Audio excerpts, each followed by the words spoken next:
Reforma religiosa, aula 3. Na aula passada, nós vimos a reforma na Alemanha com o Martim Lutero. Então, um monge da Ordem dos Agostinianos que tentou fazer uma reforma na Igreja Católica, não teve sucesso. Então, ele escreveu lá suas 95 teses, fazendo críticas à Igreja, fixou as suas teses lá na Catedral de Wittenberg. Foi então excomungado pelo Papa, expulso da Igreja Católica, mas por outro lado teve apoio de uma nobreza alemã que queria tomar as terras da Igreja Católica, portanto passou a defender as ideias de Lutero. Na aula de hoje, nós vamos ver como que essas ideias se espalharam para outras regiões, a expansão da Reforma Protestante. Então vamos lá com a expansão da Reforma. Bem, a doutrina luterana, aquele novo conjunto de regras religiosas criada por Lutero, vai se espalhar bem rapidamente. E aí ganhou adeptos, seguidores em outros lugares, como por exemplo na Suécia, na Dinamarca, na Noruega, dentre outras regiões. E foi bem aceito em vários grupos, assim como aconteceu na Alemanha, nesses outros países também vários grupos viram com bons olhos essa nova doutrina. Os nobres, como nós já vimos, da mesma forma que acontecia na Alemanha, acontecia em outros lugares também, queriam retomar as terras que pertenciam à igreja. Então, enfraquecendo a igreja, facilitava os nobres a tomar o poder, as terras da igreja. Os burgueses, porque nessa nova doutrina, eles não eram condenados pelas práticas comerciais. Lembrando que na Igreja Católica, a usura, o alto lucro, não era visto com bons olhos.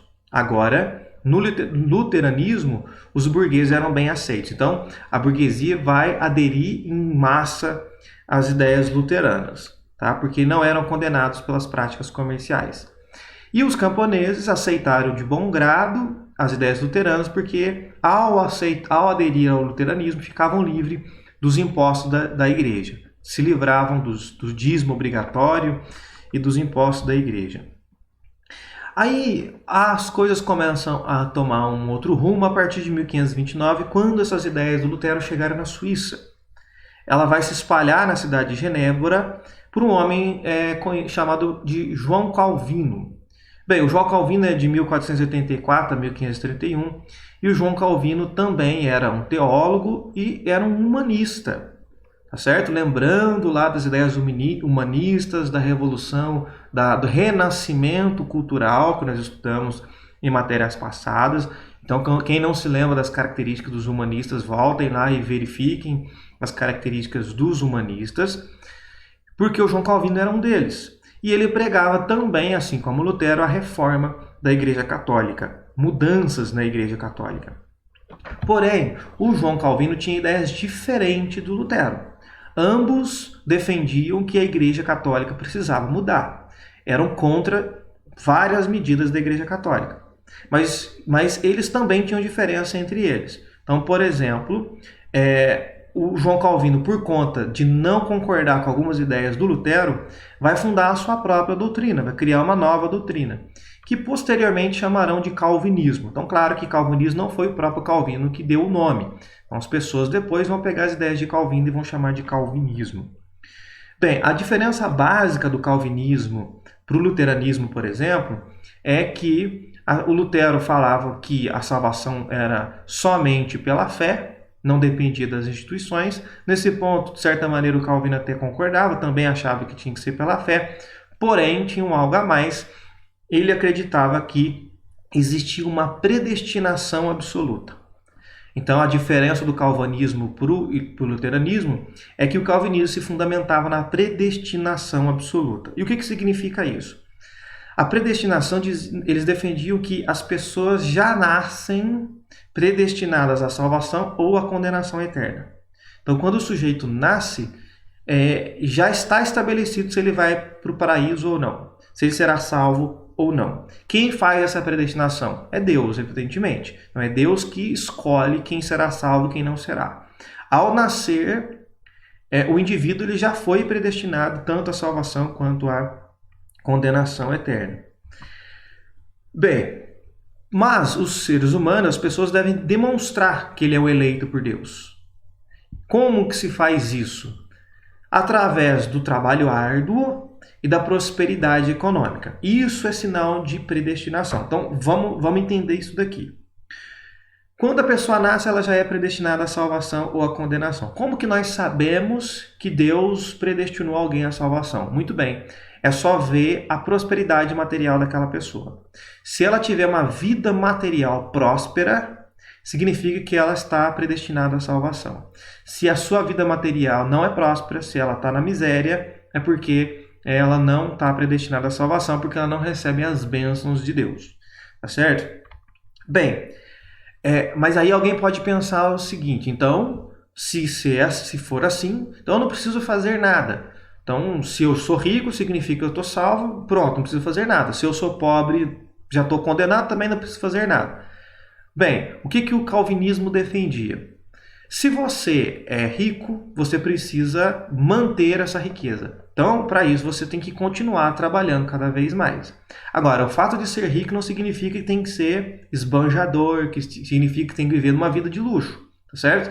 Tem que manter esse padrão elevado, mas não significa que você tem que esbanjar e explorar as outras pessoas. Agora, se você é pobre e está numa vida mais miserável, como que você consegue se aproximar de Deus? Muito bem, pelo trabalho. Você trabalha, busca essa prosperidade. Se você está pobre e trabalha e consegue ter prosperidade material, significa que você alcançou a predestinação, você alcançou a salvação de Deus. Então, embora todos nascem predestinados, a pessoa não sabe que ela está predestinada.